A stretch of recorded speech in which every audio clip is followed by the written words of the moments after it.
Вітаю, друзі. Ну що, давайте говорити про важливі речі. Давайте говорити про те, куди рухається країна, хто її веде, які перспективи і що у нас попереду. Говорити про це та багато іншого будемо сьогодні з генерал-майором запасу, одним з творцем українських ССО і ТРО Сергієм Кривоносом. Пане Сергію, вітаю вас. Вітаю всіх, слава Україні. Пане Сергію, 7 років тому на трибуні Верховної Ради Володимир Зеленський прийняв присягу, склав присягу, озвучив і пообіцяв, він багато чого пообіцяв. Якщо б сьогодні ви робили підсумки цих 7 років, дуже стисло, як би їх ви охарактеризували? Стисло достатньо складно сказати. Я вас розумію. Так, втрата довіри народу щодо обіцянок, потужне зростання корупційних складових, об'єднання народу не під приводом президента, а під приводом, скажімо, під загрозою захоплення України Російської Федерації і систематичний геноцид українського народу, що стосується керівництва країни.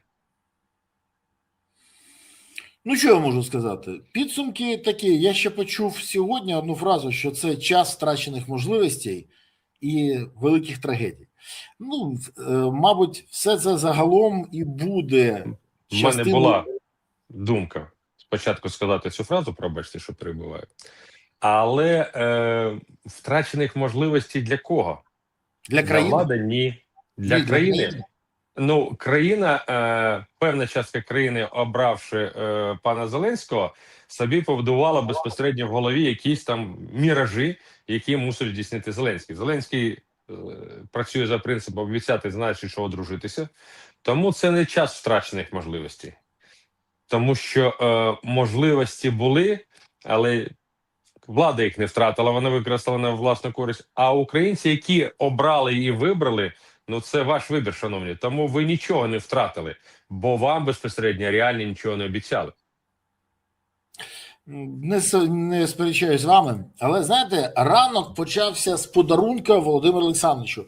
Хоча я не впевнений, в цій системі, яку він вибудував, найкраще відчувають себе представники силових органів або тих, хто приймає якісь рішення, наприклад, МВС, СБУ, ДБР, БЕП, ВЛК, СЕК, ТЦК.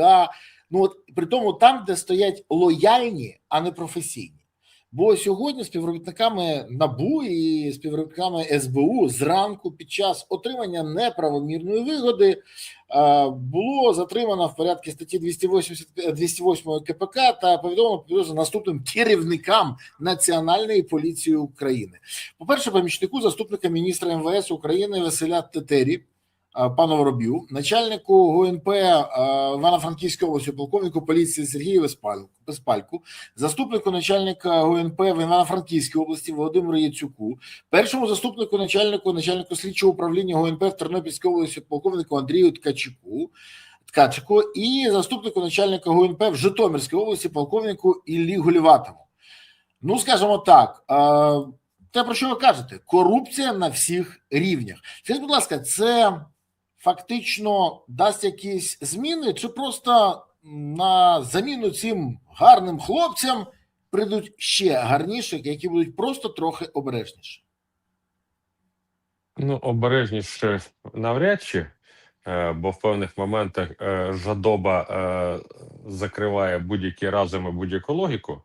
І чим більше грошей в ці структури можуть заробити, в лапках підкреслюю заробити, тим більше вони хапають.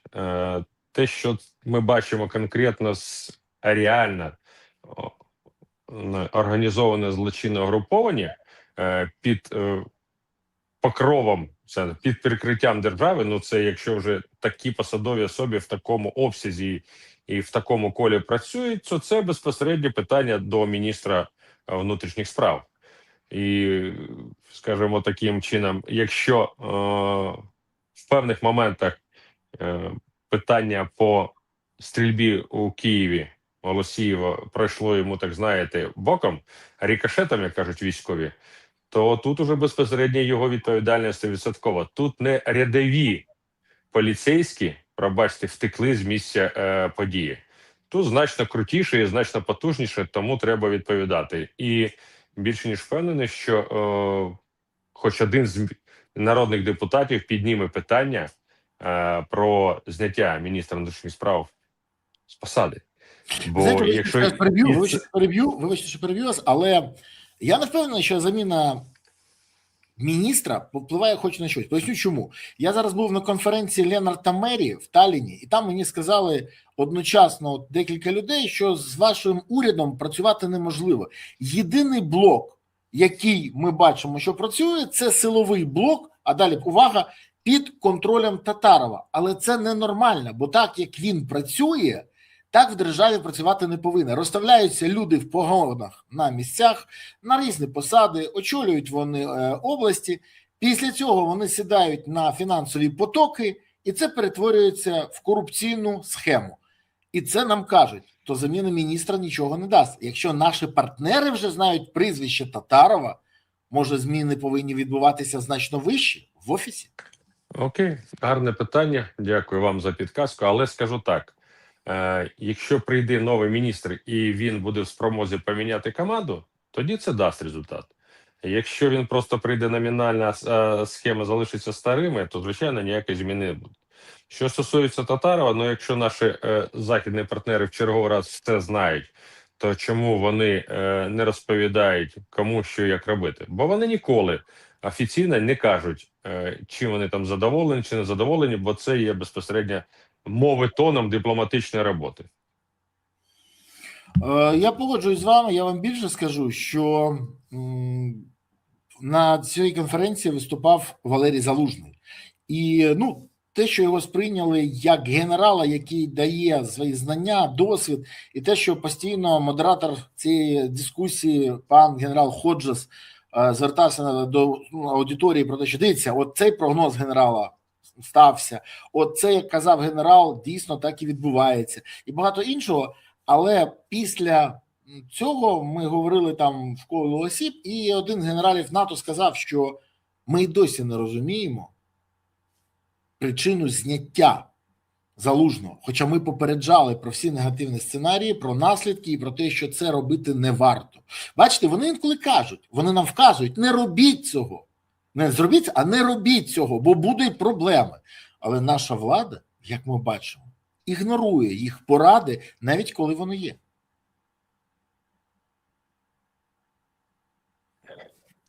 Це довгий час було як при цій владі, так і попередніх владах, при попередніх президентах, коли ті, хто нам допомагають, і в тому числі і фінансово, в тому числі на міжнародному рівні підтримкою, вони ніколи не кажуть, кому що робити, і не показують на ті проблеми, які існують у відкритому варіанті, а це завжди здійснюється в кулуарному спілкуванні.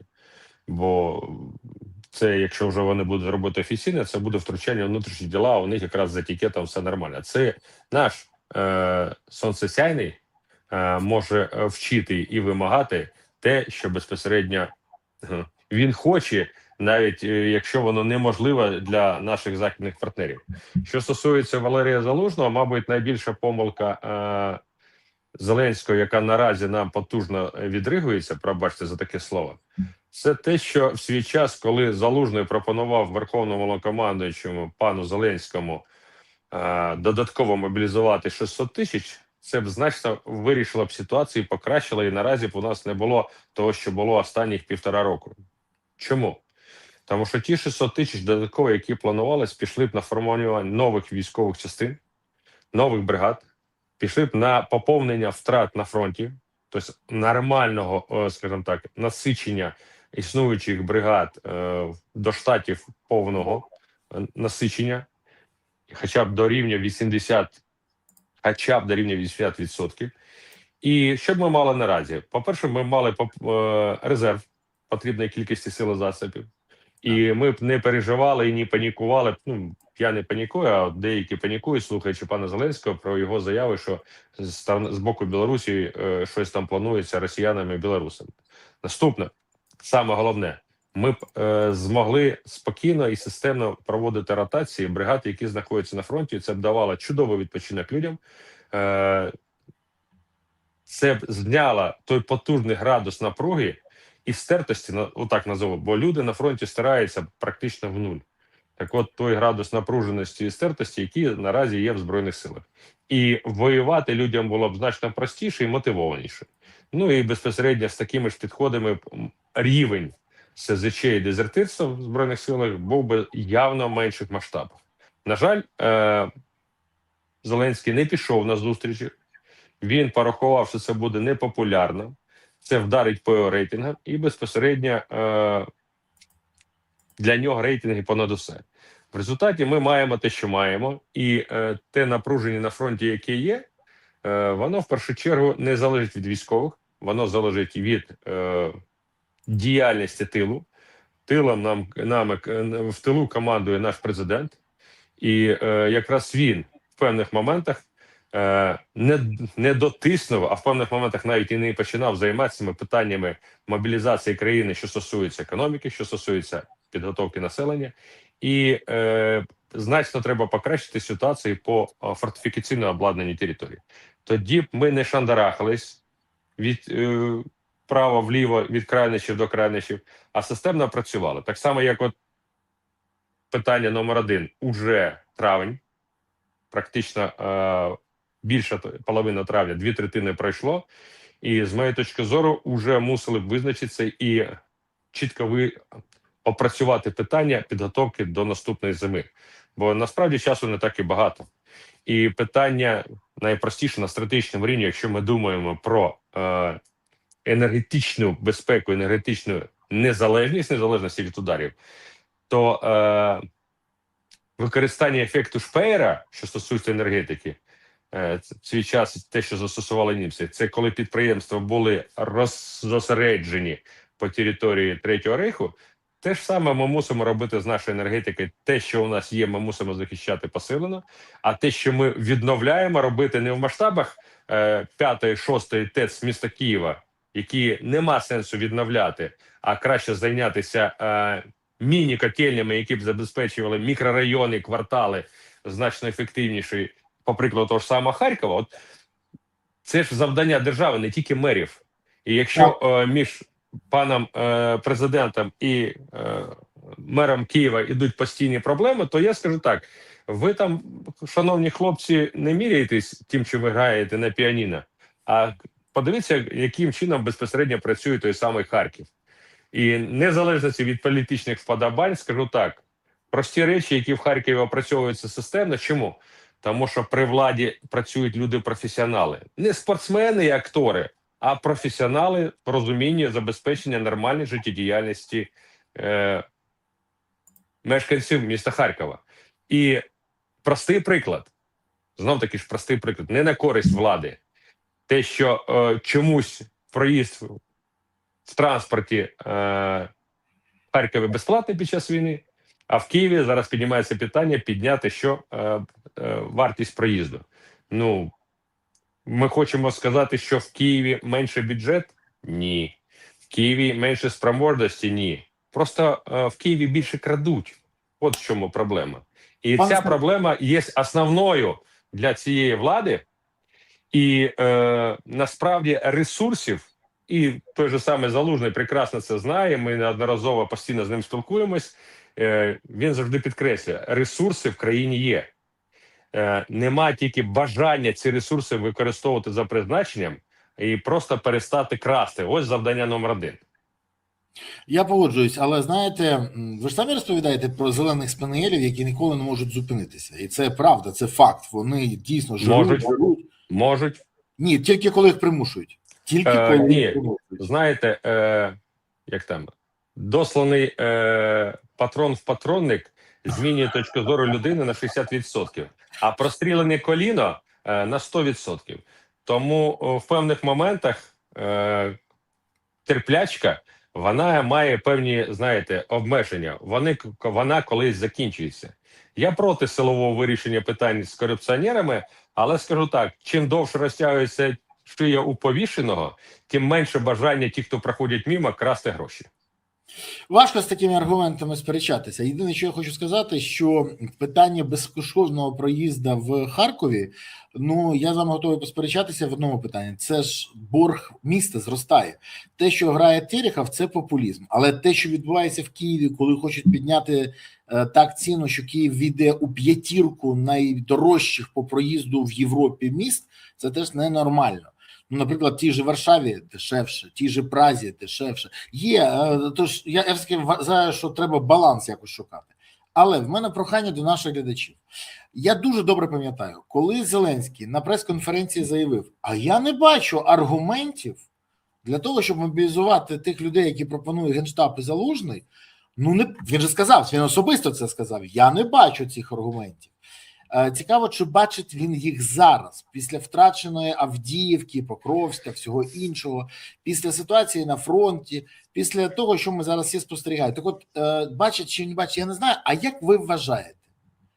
Те, що зробив Зеленський, це злочин чи це помилка? Напишіть, будь ласка, в коментарях, це злочин чи це помилка? А ще, будь ласка, підтримайте канал на самому початку трансляції. Поставте вподобайку, якщо ви вже це зробили. Я щиро вам дякую за це. Підпишіться, прокоментуйте, поширте відео. І, до речі, напишіть, що ви думаєте з цього приводу, що сказав пан генерал. Окреме прохання. Напишіть, звідки ви дивитесь, як завжди. Куди закинула вас доля? Де ви чекаєте або наближаєте перемогу? Пишіть місто, селище, країну, регіон, область, район. Пишіть звідки.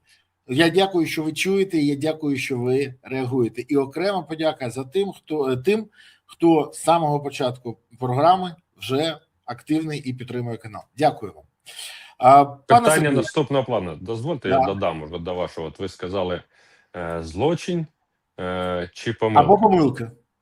І додам ще третю класифікацію. Так. Службова недбалість. Що таке? Бо злочин – це коли людина розуміє, навмисно, що робить, так, навмисно. Помилка, коли не знав і зробив. А от службова недбалість, коли знав, але не хотів цього робити, це також визнання. Тому і за службову недбалість також є покарання. Тому я б, з вашого дозволу, розширив кількість класифікації бездіяльності пана Зеленського, що стосується виконання його функціональних обов'язків як Верховного Головнокомандуюча відповідно статті 11 Закону України про мобілізацію і мобілізаційну підготовку. Пане генерале, як завжди влучно і нема що додати. Пишіть ваш варіант, друзі, це важливо. Скажіть, будь ласка, вчора рашисти провели пуски шахедів з Халіна, Орла, Навлі, Ахтирська і Міллерова. А чому туди не летять наші дрони? Чому ці площадки не є пріоритетними цілями? Хоча знають, вже було повідомлено, звідки запускається, притому не перший раз. Я розумію, що дрони летять дуже довго. Але знищення самих площадок можливо чи ні? І взагалі на фронті можлива контрбатарейна війна. Подібна історія з площадками запусків дронів можливо? Можливо. Гарне питання, просто чудово. Дякую вам за таке гарне професійне питання. Я неодноразово, до речі, про це говорив. Ну, раз трошки розжуємо. Дивіться. Якщо наносити удари системно по станціям розвантаження, куди поступають залізничним транспортом безпосередньо ті ж самі дрони, чи по місцям зосередження тих самих дронів, я вже не кажу про вихід їх на майданчики пуску, стартові майданчики, це системна робота, яка мусить здійснюватися цілодобово в усіх напрямках і підтримуватися засобами вогневого ураження.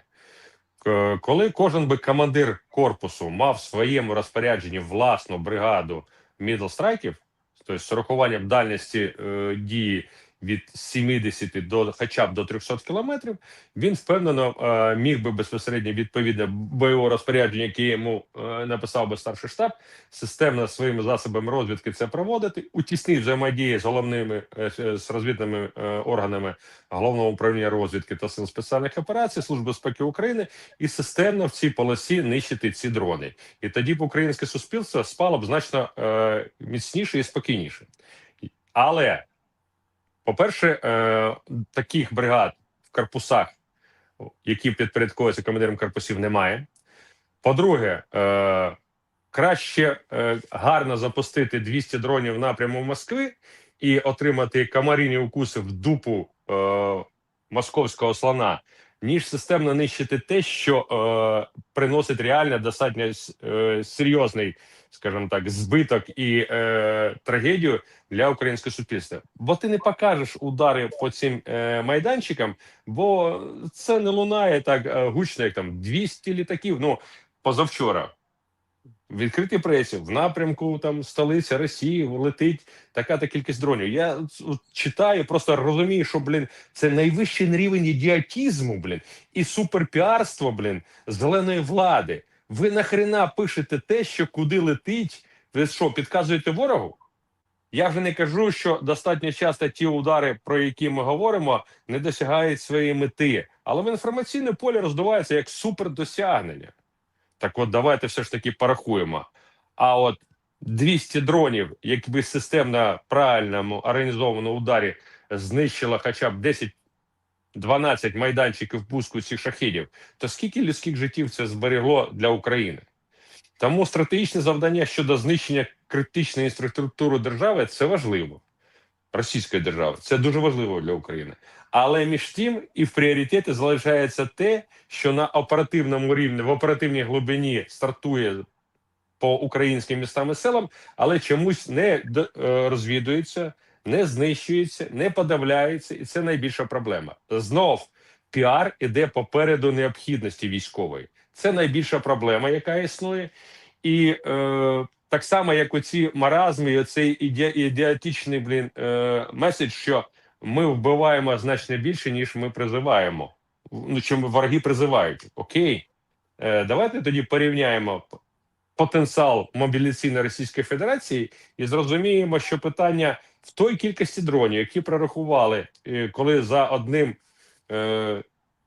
кацапом ганяється 2-3 дрона, якщо прорахувати загальну суму, скільки ми витрачаємо на це, і потім перевести на мідл-страйки, то чи була б ефективність краще, якби ми знищували знов ті самі ешелони на залізничних станціях, пункти управління, логістичні склади, це було б значно ефективніше.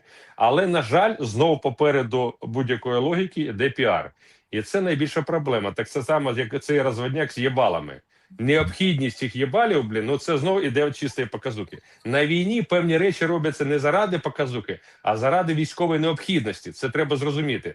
А коли в цих процесах приймають участь піарщики, а не професійні військові, то маємо отакі от проблеми. Ну, ще треба не забувати, що через те, що доволі багато часу більше їбалів давали за техніку і менше за, наприклад, тих самих знищених звичайних пілотів, через те пілоти ворога відчували себе доволі комфортно, техніку палили, це дуже суперово. Але ми програли інше, ми програли час, і це теж варто казати. Сподіваюся, що в цьому відношенні, я додам тоді ж, в цьому відношенні якраз от формування спецпідрозділів під назвою Рубікон в російській державі дало достатньо серйозний ефект і нанесло достатньо серйозний, такий, знаєте, чуттєвий удар по українським безпілотникам.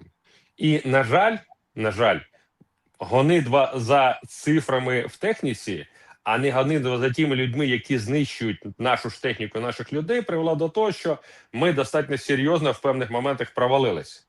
Я вже не кажу, скільки ми втратили і населених пунктів. Ну, вам простий приклад. Коли 54-та бригада на низькому рівні, організувавши взаємодії з власними підрозділами по порядку, коли ворог системно знищив розрахунки БПЛА і піхота залишилась неприкрита, 54-та бригада відійшла і просто подарувала населений пункт Сіверськ. Кому подарувала? Кацапам. В результаті що ми отримали? А нічого ми не отримали. Це один з прикладів ефективної роботи ворога, коли вони розуміють, куди і яким чином бити. Ох. Найстрашніше, коли всі все розуміють, а розробити або не хочуть, або не можуть. Скажіть мені, будь ласка, декілька днів тому невідомі, але дуже позитивні дрони нанесли візит до московського регіону. Попри те, що не був вражений центр Москви, будівлі ФСБ або навіть Кремль, Але резонанс це на Росії викликало доволі помітний. Чому удари не відновлюються? Що заважає бити по Москві далі? Бо мені здається, одноразова акція не працює, а от можливість нанести такі удари по Москві системно приведе до того, що мотивація росіян воювати зменшиться, а буде навпаки, не тільки відосів більше, щоб закінчувати війну, а й з'являться справжній тиск всередині суспільства.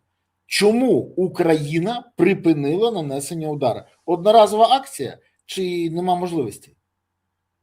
Ну, якщо послухати пана Штільмана, чи як його там, я вже заплутався, то ми мусимо, знаєте, як ото... То він каже 200 ракет на місяць, взагалі. Так, оси намет, так ото і ми мусили ту Москву задовбати. Але, значить, з урахуванням його потужного лобіювання в складі Збройних сил і його лідіруючої позиції безпосередньо, що стосується забезпечення Збройних сил не завжди ефективними і дуже дорогими фаєрпойнтами номер 1, то це реальна проблема. Якщо по другим фаєрпойнтам, які працюють на рівні Middle Strike, то достатньо непогані відгуки в певних підрозділах, не завжди вони позитивні, але тут часто залежить ще від навченості людей, з урахуванням правильного планування операцій, багато чого. Але між тим, і коли левова частка ринку зайнята фаєрпойнтом і конкурентам достатньо складно, хоча вони спроможності випускати і краще, і більше, але питання полягає в тому, хто ж його буде купувати, коли в Генеральному штабі є чітке лобіювання безпосередньо закупівки по команді зверху фаєрпойнту. Це треба зрозуміти, по-перше. По-друге, що стосується системності ударів. Аби була системність, то треба мати накопичувальний ефект в потрібній кількості тих самих дронів. На жаль, поки що немає. Якщо у росіян запас їхніх шахедів Герані десь на рівні 60-80 тисяч, це по різним оцінкам, інколи кажуть 40 тисяч, між тим у них є цей запас, і вони його приберігають, можливо, по ударам по той самій Фінляндії і країнам Балтії, а можливо і по Польщі у них є. Питання, кількість дронів завжди ще притягується до кількості операторів, які спроможні керувати цими дронами.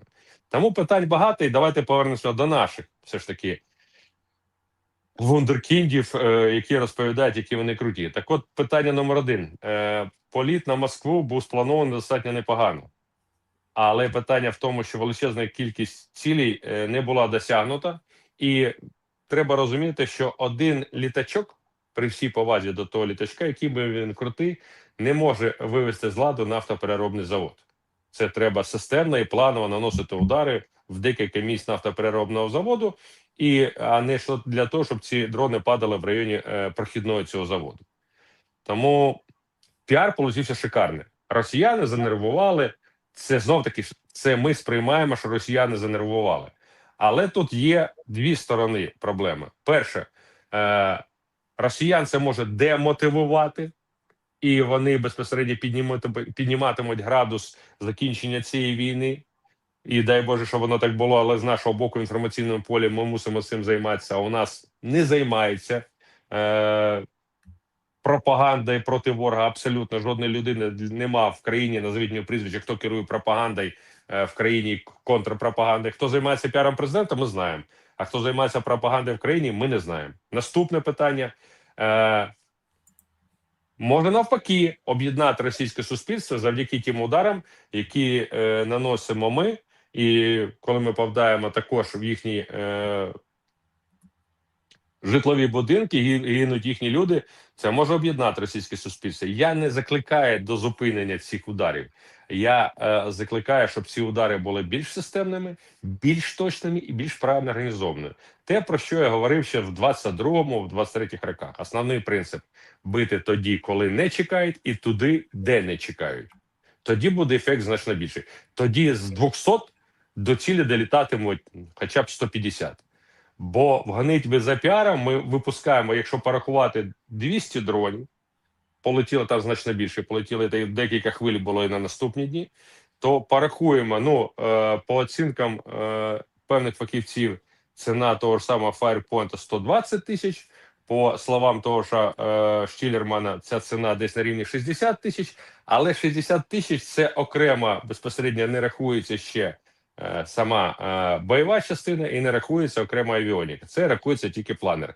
Тому ціна плюс-мінус все одно достатньо серйозна і велика. А тепер давайте порахуємо.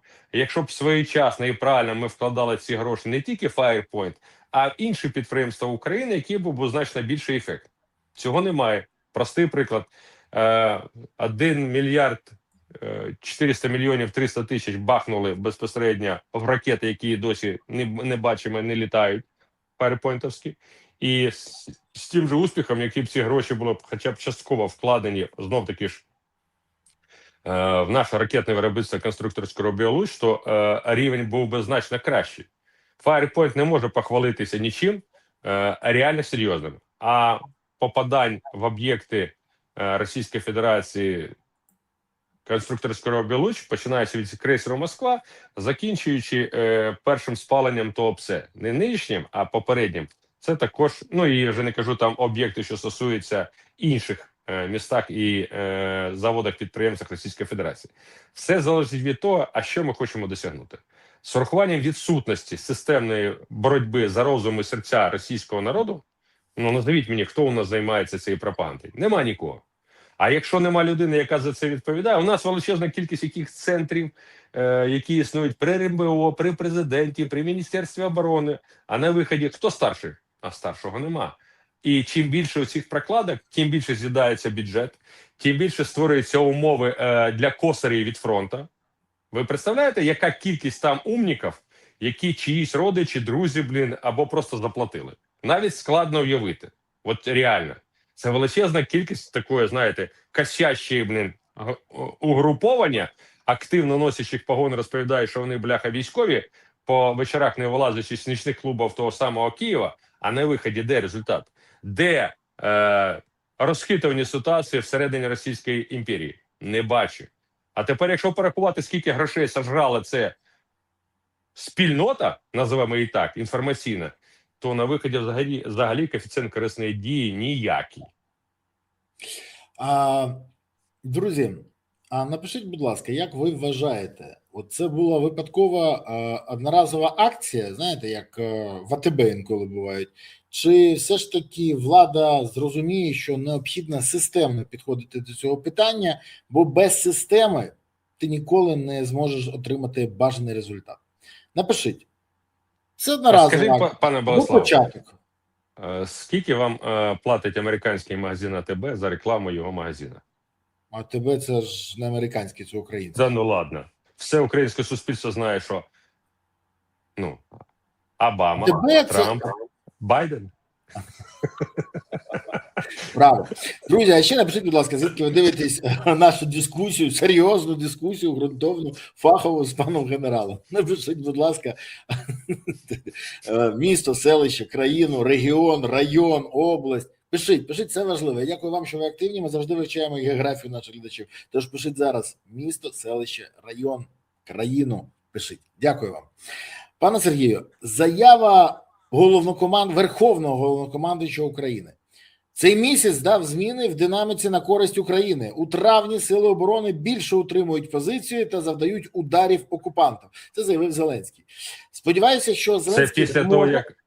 Це після того, як ми остаточно залишили Покровськ? От я якраз хотів запитати. Я сподіваюся, що Зеленський зможе пояснити оцю динаміку. Ні. Він сказав динаміку на користь України, динаміку в розрізі ситуації навколо Мирнограду, Покровську, Красного Лиману, про втрату яких вже повідомив Діпстейт. До речі, про це будуть мовчати, як і про те, хто такий Вова, для якого будують дім в династії, чи все ж таки щось скажуть? Бо бачу, що наш президент готовий говорити тільки про позитивне. Але чому і Генштаб мовчить з приводу втрачених міст? Яка взагалі ситуація на фронті? Можете пояснити?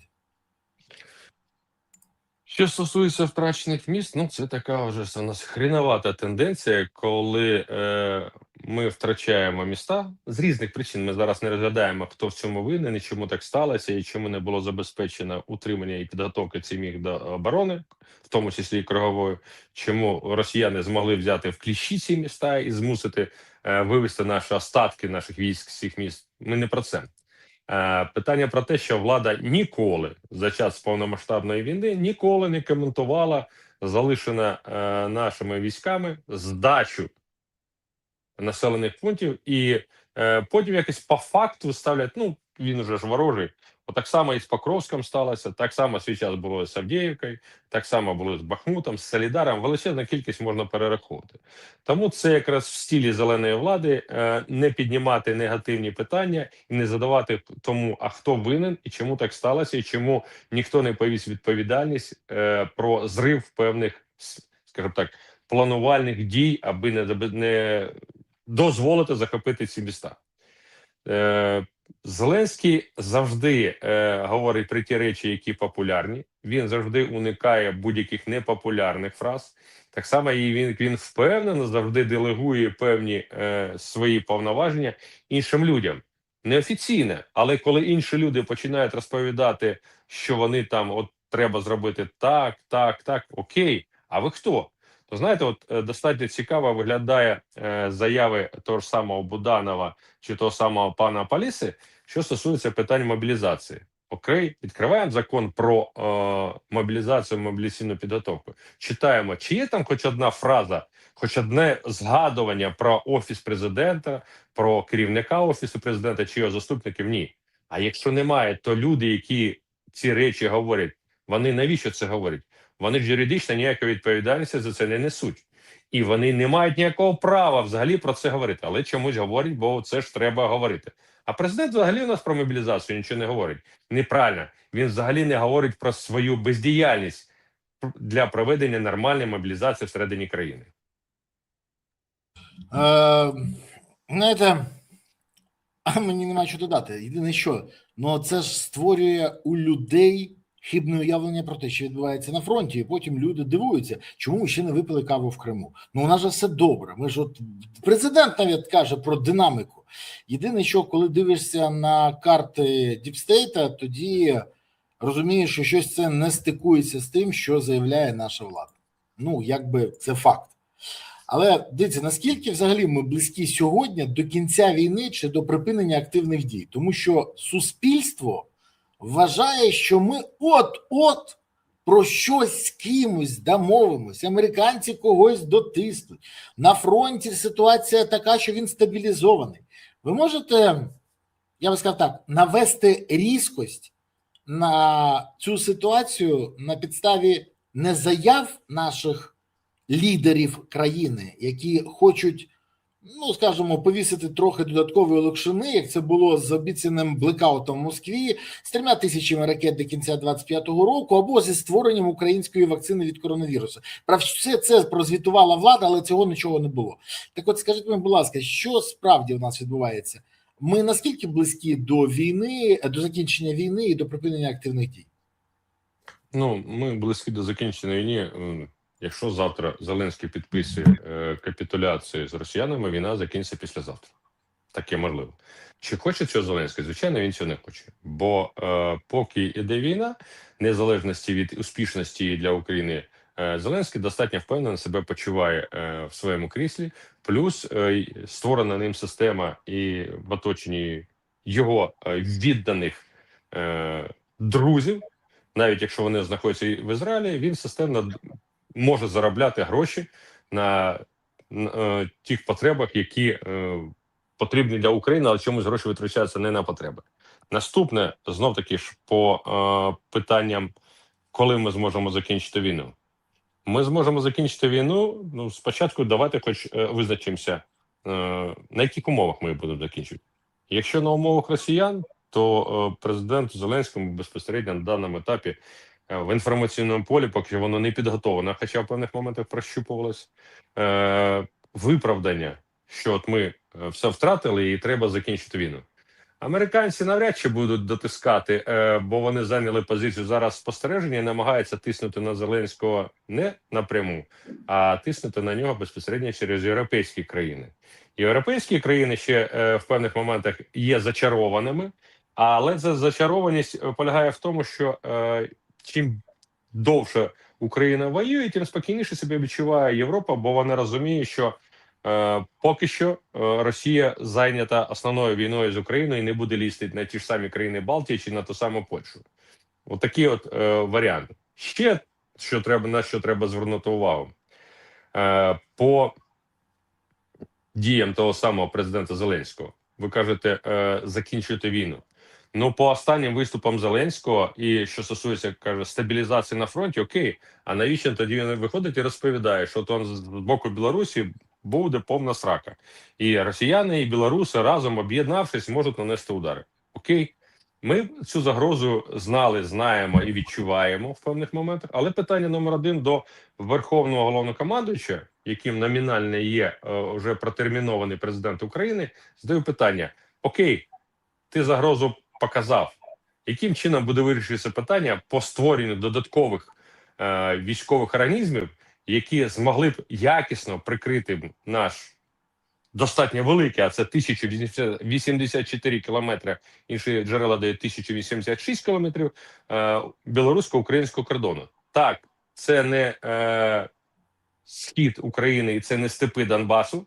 Там достатньо обмежена спроможність по наступу по напрямку між болотами, називаємо так. Але між тим, ці від 9 до 11 основних напрямків потребують прикриття.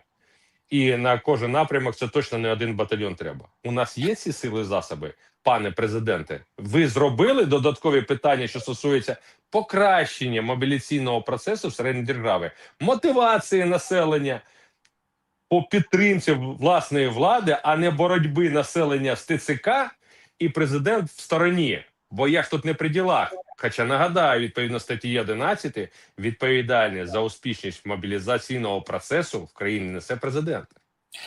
Пане Сергію, вибачте, а от дивіться, у нас навіть позиції спільної немає, по тому загроза з Білорусі є чи немає. Я поясню, по чому. Спочатку Кирило Буданов стверджує, що українська розвідка слідкує за ситуацією в Білорусі щодо загроз, і для України зненацька нічого не буде, тож загрози поки немає. Але головком Сирський стверджує, що загрозу наступу РФ з Білорусі реальна. За словами Сирського, російський генштаб зараз активно прораховує і планує операції наступальних дій з півночі. Тож протяжність фронту може додатково збільшитись. Ну, це, я би не сказав, що вони полярні, але вони різняться. То загроза теоретично це реальна. Чи у кожного з них свої джерела інформації і вони ґрунтуються на них? Вони не спілкуються один з одним? З вами дуже цікаво розмовляти, коли ви задаєте питання і в кінці підводите підсумки, відповідаючи на це питання. Ні, почекайте. Я хочу зрозуміти, так чи ні? Це моє припущення, я не можу зрозуміти. Дивіться, за часів ще пана Залужного, як головнокомандуюча Збройних сил, нормальної системної роботи з керівником головного управління розвідки не було. І багато хто про це знає. Наразі так само і чітка взаємодія між головнокомандуючим Збройних сил і керівником Офісу Президента. Ну, юридично, хто такий керівник Офісу Президента для головнокомандуючого Збройних сил? Ніхто, бо цієї посади не передбачено яким нічим. То чому він мусить сприймати людину з менталітетом командира групи, офіцерського спецназу? Тому обмін інформації по забезпеченню, ну, іде достатньо цікавий. Частина, ну, у нас же ще в чому проблема. У нас єдина, мабуть, армія в Європі, українська армія, яка не має власного розвідного управління. У нас немає системи, бо це входить в склад ГУРу, а ГУР працює в першу чергу в інтересах Міністерства оборони і в інтересах президента. А Збройні сили самі по собі там перебуваються незрозуміло чим, підпрацьовуючи наймитами в головному управлінні розвідки.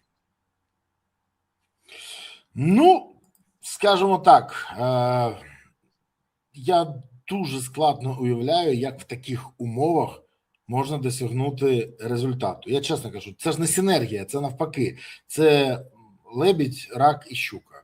А нам потрібна геть інше. Нам потрібна машина, яка працює в одному напрямку, прикладаючи максимум зусиль для досягнення результату. Дивна ситуація, відверто дивна. Але ну, тут же ж питання достатньо просто розглядається. Ми з вами думаємо системно, як забезпечити розвідну інформацію в Збройні сили, які основною масі ведуть війну проти потужного ворога. І закон, навіть останнє внесення змін в закон про розвідку, чітко показує, що цей закон прописаний таким чином, щоб ГУР керував всіма процесами, не ніс ніякої відповідальності за успішність чи за неуспішність, і плюс мав доступ до величезного бюджету. А Збройні сили їли, пробачте, об'їдки. Ой, як би позбутися всієї цієї історії для того, щоб Україна рухалась вперед, а не тільки не топталася на місці, а ще й не вскочувалась назад. Але при всьому цьому країна вже другий тиждень, ну відверто, чекає на відповідь, хто такий Вова, для якого будують дім в династії поряд з Андрієм. НАБУ і САП не прояснили ситуацію, вони не сказали, що це Зеленського дім. Але й не сказали, що це дім не Зеленського. Сказали тільки, що не мають права проводити процесуальних дій проти президента України згідно закону України, тому що в нього є імунітет. Ну, такий секрет Полішинеля. Всі все знають, всі все розуміють, але відповіді немає. Якщо з Андрієм ми, до речі, розібралися і завдяки підозрі Єрмаку, то хто такий Вова та чому з цього приводу мовчить Зеленський, не зрозуміло. І чому Єрмаку та Умєрову, як ви вважаєте, не вручають підозри у державній зраді по 111 статті, а тільки підозри в корупції? До речі, даю анонс. Дехто з людей на, скажімо так, в антикорупційних органах і серед злих язиків в Банковій вважає, що незабаром Єрмак отримує другу підозру вже за квартиру. Так, бо саме ця історія буде, скоріш за все, доведена в суді. І нову заставу варто вже збирати. Так як скажете, чому вони не отримують підозру у Держзраді по 111? І хто ж такий Вова? Може, ви знаєте зі своїх джерел? Вова, для якого будують дім біля Андрія. Така таємниця. Та ну, якщо чесно, я цей спектакль навколо Єрмака і навколо цієї династії сприймаю абсолютно професійно з точки зору, що це звичайна інформаційна гарна маніпуляція, використання певних, так, це реальні кримінальні впровадження, але вони відволікають увагу суспільства. Перше, чому політичне керівництво країни не займається мобілізацією, чому не розвивається економіка, чому нема підготовки населення, чому нема підготовки фортифікаційних рубежів, оборонних рубежів по території України. Це все, знаєте, така відволікаюча мішура, яка не дозволяє українцям жувати цю зелену локшину і не задавати питання: Вова, а чого ти ніхрена не робиш? Це перше. Друге, ну, насправді оцей будиночок, це просто, ну, ми обговоримо зараз те, як великі, знаєте, махінатори, яких судять за крадівництво сірничків, а які до цього крали вагонами. Ну давайте ж реально дивитися на більш серйозні речі. І що стосується 111 статті, ну, принцип зеленої влади ми з вами неодноразово, не перший рік обговорюємо, що для своїх як треба, для інших закон. Це також треба зрозуміти, що вони будуть покривати своїх, бо всі свої, які у них там десь реально серйозно десь вляпувались, чомусь всі вони практично за кордоном. Всі. І оцей суд, ну, це українське суспільство не розуміє, що у нас головний поки що обвинувачений в цьому процесі, підозрюваний, навіть не обвинувачений, підозрюваний, пан Міндіч, правильно? Чи хто він там? Товариш Міндіч, гражданин Міндіч, неважно. Так от питання номер один. Чи Ізраїль поверне нам Міндіча? Звичайно ж ні. А якщо Міндіча не поверне, то яким чином доведеться до суда оця роздута справа, коли головний фігурант цієї справи ніколи не повернеться на територію України? Це гра вдовго, і це рано чи пізно розсипеться, тому що нема того, кого треба брати за ноздрі. І гра, ну так, Єрмак в чомусь винен, там ті винні, будиночок будують. Та скільки вони накрали цих будиночків, можна було, всі Збройні сили забезпечити житлом на найближчі 50 років вперед, з перспективи. Але це в інформаційному полі відволікає українське суспільство, і всі вірять, що цар став добрий, бояри козли, і безпосередньо все буде добре. Ну, не може назвати пана Зеленського гетьманом, бо точно він не гетьман. Тому називаємо його по його замашкам царем і його оточення боярами. Так от питання номер один. Ми віримо, ну я не вірю, що це буде введено до безпосередньо вироку суду іменем України і комусь там десь щось будуть розповідати. Це інформаційна така бульбашка, на яку ведеться, що процес в країні в боротьбі з корупцією почався, але в цілому при той доказовій базі, яка є, можна було б 300 разів закрити їх не тільки за організоване злочинне груповання, а ще закрити по 111. Але по 111 ні. Бо якщо реально закрити того ж самого Умєрова або Єрмака по 111 і реально почати допити, то багато чого вони почнуть розповідати. Ви подивіться, яким чином система стала давати певні тріщини. Вони не змогли достатньо, в моєму розумінні, швидко зібрати той самий завдаток, називаємо так, по грошам, аби випустити застава і не називаєш, тут задаток. Задаток на перспективу, щоб ще раз не посадили. Так от, питання номер один. Система не спрацювала. Бо чому? Бо у них грошей, ну, там просто значно більше, ніж зерна вони там сказали, що ми щось з'їли. Так от питання номер один. Вони ж гроші брали чужі, народні, а віддавати їм вже треба свої. От основний принцип. А свої не хочеться віддавати. Тому система дає такі трошки тріщини. Я думаю, що зараз Андрій Борисович Єрмак достатньо швидко розставляє питання по тим, хто не спрацював в цій системі. Ну, а наше завдання спостерігати і пам'ятати, а хто ж вніс завдаток? Хто ж учасник цих процесів і чому саме вони вирішили підтримати людину, яка не є точно патріотом України, яка багато чого зробила проти України? Ви, коли даєте гроші, то ви також підтримуєте тих, хто проти нормальної, вільної, незалежної України? Дивіться, багато хто казав про те, що там був X3. За кожен мільйон, який вкладали, пропонували 3 мільйони. Це і Железняк писав, і інші. Там величезне таке. Питання ж в іншому. Для декого було нічого особистого, just a business, просто бізнес. І коли я побачив, що відбувається, я зрозумів, що там були свої, а були і ті, хто, скажімо так, хотіли підзаробити. І вони підзаробили. Так от, найцікавіше, що це ж не все. У нас, наприклад, зараз з'явилася інформація про те, що експерти у справі Єрмака погрожували через експертизу будівництва. Інформацію про неї збирала СБУ. І про це повідомила «Слуга народу» Радіна. А нардепка від «Слуги народу» заявила, що про тиск на експертку у справі Андрія Єрмака щодо будівництва династії. За її словами, жінці погрожували та вимагали припинити роботу над експертизою. При цьому, скажіть, будь ласка, це точно можна вважати, що це цивілізовані стандарти і модель поведінки європейських спецслужб? Що не так сьогодні зі спецслужбами України? Можете мені пояснити? Враховуючи, що деяких з них, серед цих представників СБУ, призначав саме Єрмак, і про це були, пам'ятаєте, папірці, знайдені в автівці шофера Єрмака. Ну, що стосується роботи спецслужб, ну, в мене от питання, а експертиза що мала дати? Який висновок? Що ці будинки не призначені для оточення президента і вони будуються як просто притулок для безбатьківських дітей? Ні. Я не розумію взагалі на необхідність цієї процедури, коли ці будинки є, і ось безпосередньо нікуди вони не ділися. Нащо витрачати час на цю процедуру? Можливо, там юридичні є певні нюанси, але між тим. Наступне, що стосується спецслужб, ну, зелена влада зробила так, що в своїй більшості керівництво наших спецслужб, вони є лояльними.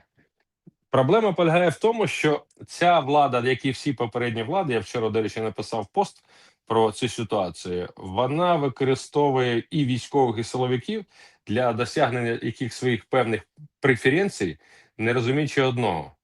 Бо коли роздають ярлики по силовикам, коли кажуть, вони там чи зелена влада, чи попередня шоколадна влада, чи там ще за часів там Януковича влада, в багатьох випадках треба зрозуміти, що професійні військові і професійні силовики, вони не служать прізвищам і посадам. Вони служать державі і народу. Оце треба зрозуміти. На жаль, в певних моментах є збочення і нерозуміння цієї ситуації. І влада абсолютно, ну як це сприйматиме то саме Зеленський, що військовий не буде відданий йому. Він не може бути йому відданий. Він мусить виданий тільки цій державі, яка його виховала, утримувала, підтримувала достатньо рідко, частіше знущалися над ним, як показує досвід служби, але між тим.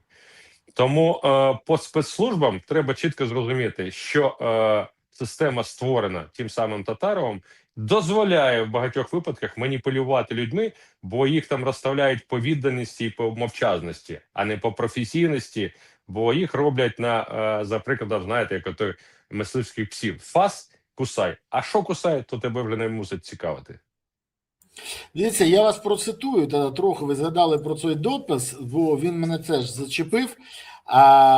Ви написали, що в інформаційному просторі спостерігаються системні дії на підсвідомість громадян, які підтримують провладну силу чи навпаки опозиційну силу. Робиться це професійно. Робота ведеться на багатьох ресурсах, іде поступове накопичення негативу. Але наразі велике охоплення саме щодо військових, і це бентежить і дратує. Політики в гонитві за власними рейтингами і формуванні антирейтингів суперників в їх сприйнятті це вже не політичні опоненти, це вороги. До речі, я особисто чув від деяких представників влади: ти для нас ворог.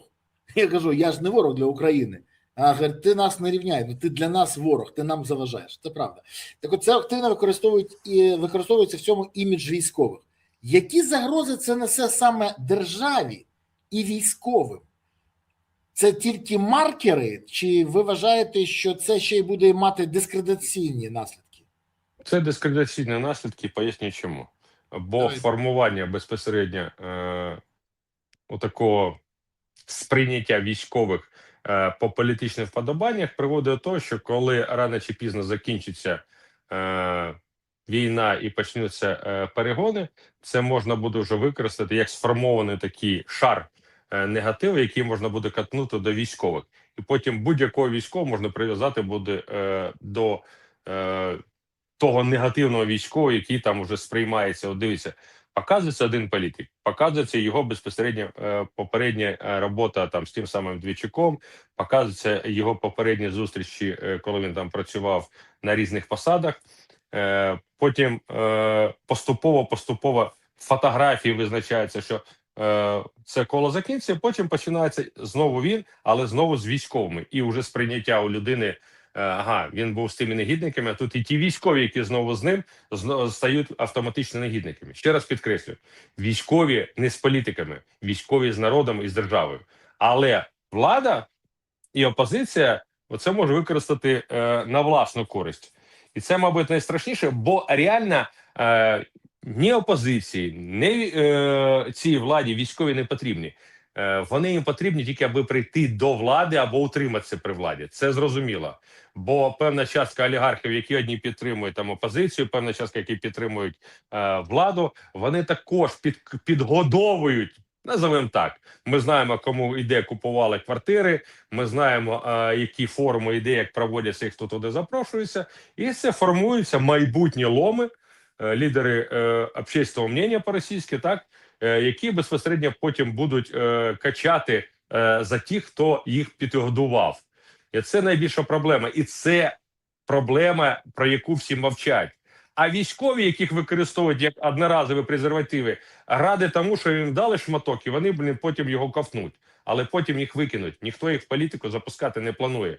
Там все розподілено, там всі зони відповідальності мають своїх, скажімо так, спостерігачів, і бажання або віра в те, що вони зможуть перебудувати цю спільноту з тими, кого вони проштовхують, навряд чи це зможна буде змінити. Єдине уточнення, щоб я розумів, це має ознаки хаотичних дій, чи все ж таки це системний підход, і ми бачимо, що хтось прораховує ситуацію наперед? Ні, це системний підход. Вам простий приклад, що стосується системного підходу, давайте візьмемо спроможності владу. Не підтримка живих героїв в Україні, а ми не бачимо, починаючи з повномасштабної агресії, жодної нормальної живої реклами живих героїв, популяризації їх героїчних вчинків. Це ж відсутність. У нас, якщо в 22-му, в 23-х роках воювали 3 притула, пес, патрони, Зеленський, то зараз у нас тільки воює Зеленський. А військових взагалі нема. Нема от тих хлопців, які реально своїми руками, ногами тримають цей фронт, упираються з останнього, незважаючи те, що тил не забезпечує в потрібній кількості ні людьми, ні зброєю, ні боєприпасами, але вони тримають цей фронт. Так от, про них ні слова, ні пари з уст. А якщо не пари з уст, це значить безпосередньо влада не зацікавлена, щоб підтримувати військових. Бо мало того, ми маємо чудові приклади шельмування військових, коли військовий там в разі якогось посттравматичного синдрому, повернувшись з фронту, десь можливо когось убив або вбив, і завжди підкреслюю, що це зробив військовий. А скажіть, будь ласка, коли там сантехнік чи гінеколог десь когось прибив, чому не пишуть його професію, що саме це спонукало його до здійснення цих речей? Військових шельмують ще до закінчення перемоги, а як до початку перемоги. А як буде перемога, буде закінчення війни, то взагалі військових зроблять, пробачте, цапами відбувайлами і ненормально, скажімо, психічно організованими людьми. Ну, що я можу сказати? Така загрозлива ситуація. Загрозлива, але треба за нею слідкувати. Єдине, що я можу сказати, я дякую вам, що ви про ці теми підіймаєте, тому що саме у вас я прочитав про це, звернув увагу і почав аналізувати. І вирішив підняти цю тему сьогодні в ефірі. Буду підіймати її далі. Скажіть мені, будь ласка, остання новина, яка мене відверто, просто розірвала, це визнання не просто безпорадності, це констатація катастрофи для України.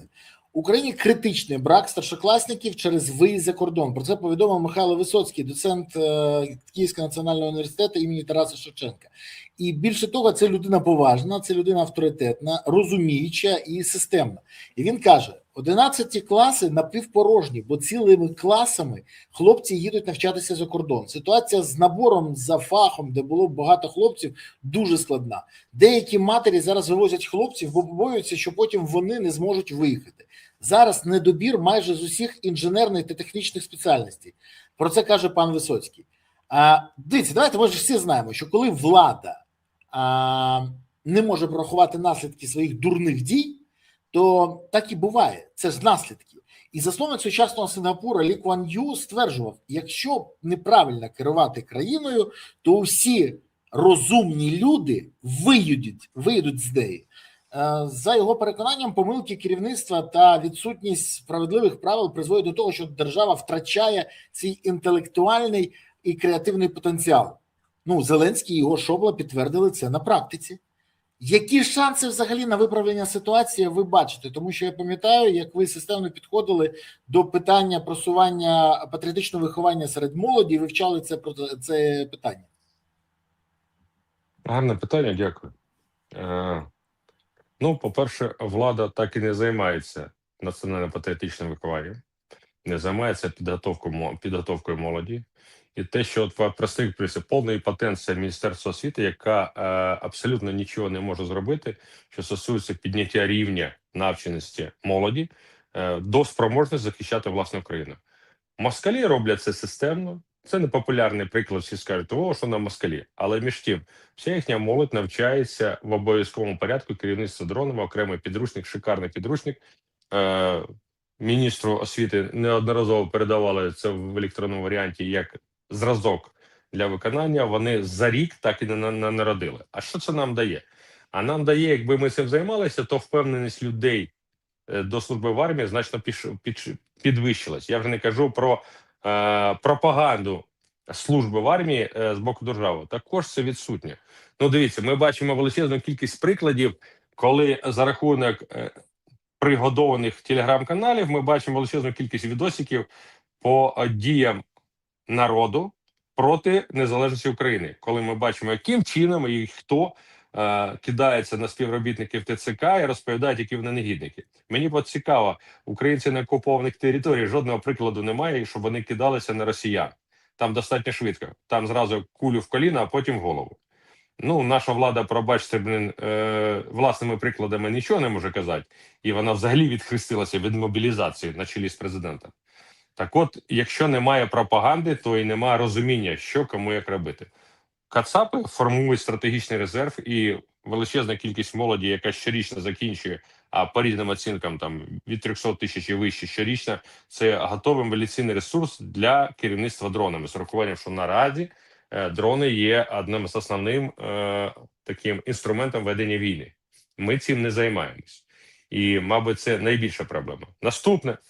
За рахунок гонитьби за популізмом, у нас дві людини зараз в популізм стали грати. Це Буданов і це Зеленський. Зеленський, коли знизив віковий ценз по виїзду за кордон, і у нас певна частка оборонних підприємств, на яких працювала ця молодь, реально просіла. І просіла оборонні підприємства просіли, безпосередньо просів фронт, бо він не доотримав потрібної кількості ті ж самі дрони наземні, морські, повітряні, бо їх не було кому робити. Потім починає про це розповідати Буданов, що от треба займатися мобілізацією, треба от покращити ситуацію, але при цьому молодь не можна. Окей? Не можна молодь, то давайте тоді все ж таки розберіться, чому декілька мільйонів ухилянтів, які або платять на ТЦК, і про це наші органи мовчать, або безпосередньо ухиляються від цих органів, і результатів нема. Взагалі слухати, коли виступає керівник, який за мобілізацію ніяк не відповідає, це достатньо смішно. Мало того, по своїй попередній посаді він мобілізацією не займався, але розсуждає він достатньо так цікаво. Тому проблема номер один в нашій державі, що президент не виконує свої функціональні обов'язки по мобілізації, а мобілізація – це не тільки люди в армію, а це і підготовка людей до армії через централі органи виконавчої влади, через міністерство, які мусять цим займатися, у нас ще немає підготовки. Ну і ті нелегітимні установи під назвою Офіс президента, які безпосередньо жодної Конституції України не передбачені. У нас всі говорять, що мусить щось здійснюватися, але ніхто не несе ніяку відповідальність за те, що цей орган не існує в законодавчій базі України. Знаєте, що як мені нещодавно одна людина сказала, що ти хочеш від чотирьохразового ухилянта? Я хочу, щоб він згадав, що він ще й президент України. В нього є не тільки повноваження, а й відповідальність. І згідно цієї відповідальності, він повинен нести цю відповідальність і займатися своїми функціональними обов'язками. Ну це ж лежить на поверхні. Це лежить для поверхні для вас, бо ви людина з життєвим досвідом і з політичним досвідом, з своїми поглядами на ситуацію серед країни, своїми цінностями, ви намагаєтесь вкласти в голову того, хто грає роль президента.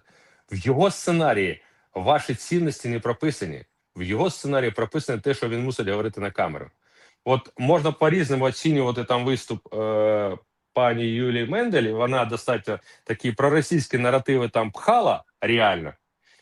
А звернення до Путіна, це взагалі треш був.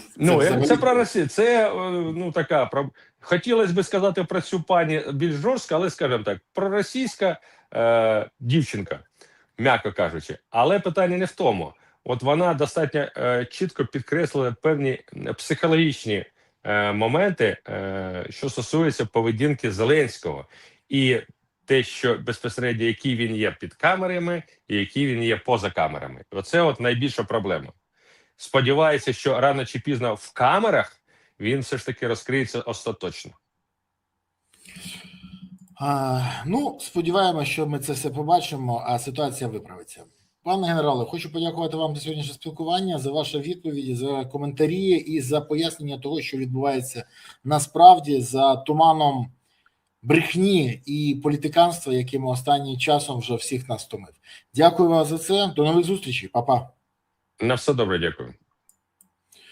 Друзі, щиро дякую вам, що подивилися цей ефір. Сподіваюсь, ви вже поставили ті вподобайки, прокоментували, поширили відео, написали те, що ви думали, і взагалі підтримали канал. Ваша підтримка дуже важлива, але працюйте з цією інформацією, працюйте з тим, що ви почули. Використовуючи своє критичне мислення і вміння аналізувати, ви будете розуміти тоді не тільки, як мінімізувати негатив для суспільства і держави, а й отримати максимальний позитив для України. Працюємо в цьому напрямку і пам'ятаємо ще, головне підтримувати ЗСУ, бо тільки ЗСУ є запорукою того, що Україна є майбутнє. Тож донатимо на ЗСУ, приєднуємось до ЗСУ і допомагаємо ЗСУ, щоб у України було гідне майбутнє. Дякую вам, тримаємося, все буде Україна. Па-па.